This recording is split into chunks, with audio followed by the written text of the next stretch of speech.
Yo, what is going on, guys? Welcome back to another video. So something that fascinates me every single NHL season is guys that kind of seemingly out of nowhere have a massive nosedive in their careers. One season they're putting up 55, 60 points. The next season they drop off half their production for the most part. Just these guys in their early 30s that seem to fall off kind of rapidly. Not like a Blake Wheeler. He's 37, 38 years old. Yes, going from Winnipeg to New York, he was going to have a massive fall off in production. And also guys like a Trevor Zegras, that's a fall off, but that's rising on your way up, then having a down year, then going back up. I'm not looking at a 24, 25-year-old and saying they completely fell off. When I'm looking at this, when I look at this, who we're going to go over in this, these are guys between the ages of like 29 and 33 that seemingly their careers could be done pretty abruptly. They might have one or maybe two more seasons after this, considering the fall off that they did have this season. This is no slight against these guys. I just wanted to look at it. Basically, every guy I listed has had a long and successful career. Have made well north of like $20 million in their career. But I wanted to look at some of the biggest fall offs that happened in these NHL seasons. And as a result, some of these guys have some of the worst contracts in the entire NHL. So let's get into it. Up first, Pittsburgh Penguins fans, look away. We are looking at Ricard Rakell. And looking at Rakell, first full season in Pittsburgh, he was very good. 28 goals, 32 assists, 60 points. Was on a 5 or 6 year deal at $5 million. He has 4 years left at it right now, so it was looking like he was going to be worth that. He was going to be a 30-30 guy at least for the next couple of years with Crosby, with Malkin, keep them competitive at only $5 million. It was looking like a pretty solid contract. Then this season, only 15 goals, 22 assists, and 37 points. 23 less points, 23 less goals. That's the more important thing when looking at a guy like Rakell that is more so known for his goal scoring. And now with those 4 years left at $5 million, it is not a good contract for the Pittsburgh Penguins. Their cap situation is not looking too hot because of Ricard Rakell, in part because of Ricard Rakell. I think that he can maybe bounce back and be like 20-20, but I think that 28, 32, and 60 kind of guy, especially with a guy like Michael Bunting coming in and probably going to play, even though Jake Gensel's also gone, but they got Bunting to basically play with Sidney Crosby. It's not like Rakell's going to really get bumped up in the lineup and get some massive minutes. Rakell, at this point, it's not looking good for his career. I believe he's 30 years old. He fell off a decent amount this season. Tomas Tatar, the tuna, Tomas Tatar. Last year with the Devils, highly productive, 20 goals, 28 assists, 48 points. Yes, he was in the Devils' top six, and yes, that was a decent result of his play. They were a fantastic top six last year, but he was a very, very good two-way player for the New Jersey Devils. Yes, he didn't really show up for them come playoff time, but when looking at him when he signed with the Colorado Avalanche, we all thought that was extremely cheap, only $1.5 million for Tatar. Well, maybe there was a reason behind that, considering he only had 1 goal, 8 assists, 9 points in 27 games for the Colorado Avalanche, scoring a point every third game, and again, only 1 goal. So that is not good. 1 goal in 27 games.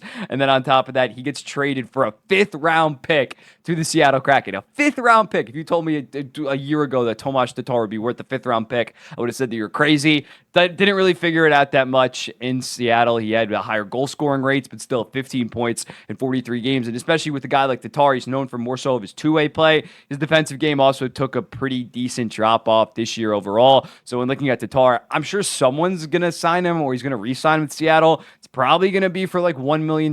He's going to somehow get even less money than he did this season. Next up, we got Tyson Barrie. And I know Tyson Barrie, we knew that he was going to have some type of fall off going from the Edmonton Oilers, going from that top power play to the Nashville Predators. It was not going to be the same. But still, at the end of last year, he still had 12 points in 24 games for the Nashville Predators. Were playing around 20 minutes a night. So we thought he could be a decent second pair offensive defenseman for the Nashville Predators next season behind Roman Josi. Wasn't the case. 15 points in 41 games. He basically took leave from the team to try to find a trade. Nobody wanted him at his respective cap hit, considering his defensive deficiencies. And now I'm not even sure if a team's going to pick up a Tyson Barrie this summer just because he is such a liability defensively, and the offensive game just is not nearly there, cannot produce at the level that he was once capable of, even back in his Toronto or his Colorado days, let alone his Edmonton days when he was playing with super talent. Tyson Barrie, if his NHL career is over, I would not be that shocked at this point. Montreal Canadiens fans, you're up next. Josh Anderson.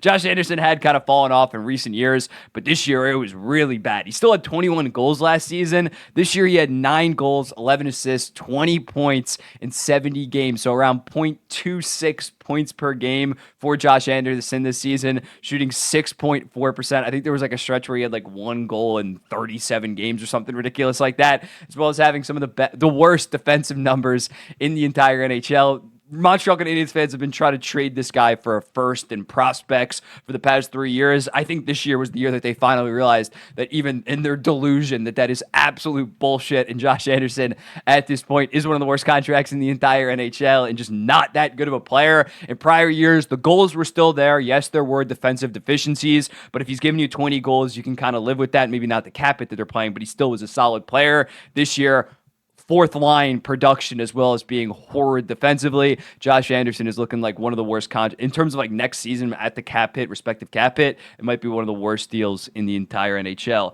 The new captain, Brayden Schenn, 65 points last year, and similarly to a Josh Anderson, the underlying numbers, the advanced stats weren't really that impressive on a Brayden Schenn, but he was giving you 65 points. He was giving you veteran leadership, and he still had a gritty style of hockey that he was playing. This year, that has kind of fallen off a decent amount, only 46 points. The advanced stats have nosedived even further. He is on one of the worst contracts in the entire NHL. Similarly to a Rakell, 4 years left, but for Brayden Schenn, he's older and he's making $6.5 million.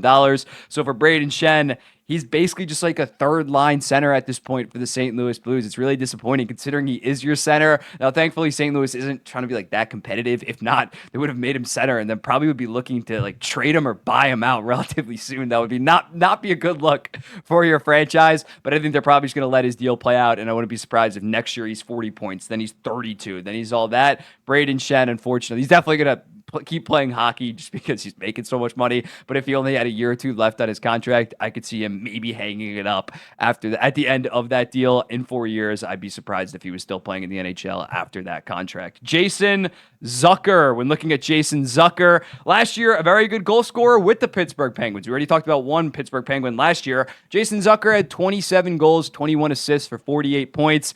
This year, not nearly the same. He kind of cashed in with the Coyotes on a 1-year deal worth $5.3 million, and he didn't even play that much on the Arizona Coyotes. He played around 13 minutes a night, only 14 goals, 18 assists for 32 points. So from 27 goals all the way down to 14. He ain't getting $5 million this summer, I can tell you that much. He's probably going to be signing him for 1 to 1.5. I believe he was traded to Nashville at the deadline for like a 4th or a 5th round pick. At this point, he had prior years, whether it was in Minnesota or Pittsburgh, been known as a solid 25, 30-ish pace goal guy every single season. I think those days are behind it because even him in Nashville was really not that good for Nashville. Jason Zucker, just not the same player that we used to know as a very solid 27. He was like a consistent like 27 kind of guy on those teams. It's unfortunate to see, but yeah, Jason Zucker's best days are obviously behind him. Next up, Connor Sheary. When looking at Connor Sheary last year for the Washington Capitals, a very solid 15 goals, 22 assists, 37 points, playing 16 minutes a night on an okay Washington Capitals team. Yes, they did sell at the deadline, so he got some more minutes as a result of that. But yeah, he was a very solid middle sixer, could be an okay second liner on an okay team. So Tampa Bay decides to give him a 3-year deal at $2 million. It looks like a disaster. It's only $2 million, don't get me wrong, but it's looking like a disaster right now, considering he just had 4 goals and 11 assists for 15 points in 57 games, only playing 11 minutes a night. And again, it's not like Tampa Bay has this dominant bottom 6. They're really top 6 heavy, so you think that Sheary would be able to get like 12, 13 minutes a night. He's playing in that bottom 6. Not like he's like a staple to the 4th line for the most part, but that's kind of been the case. He has not really found his role in the Tampa Bay Lightning, and as a result, I wouldn't be shocked if Tampa Bay somehow probably not buys him out, but I think that I could see a world where he gets shipped to the San Jose Sharks for like a 3rd round pick just to get off his cap hit so they can bring in a Steven Stamkos. Connor Sheary has just bounced around different places, but it looked like he was really coming into his own after that 37-point season, and he had flashes when he was playing with Sidney Crosby back in the day. But at this point, it looks like his NHL career is winding down. And then lastly, Kevin Hayes. Kevin Hayes, again, similarly to Schenn Anderson, the rating was on the wall for a fall off. But when looking at him, 18 goals, 36 assists, or 36 assists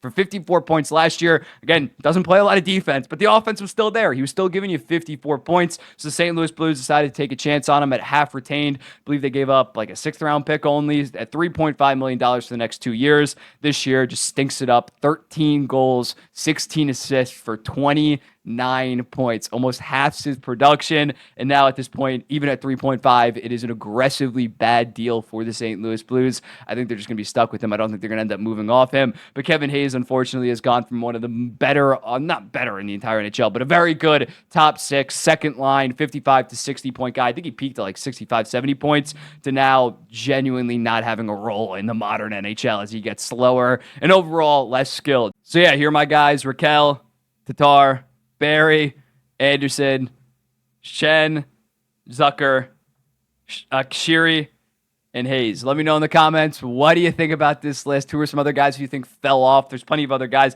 I decided to not go with goaltenders, but you can look at like a Samsonov. Goalies are so weird year to year, so I didn't really do that. But let me know in the comments, who else are your picks, and I'll be seeing the next one.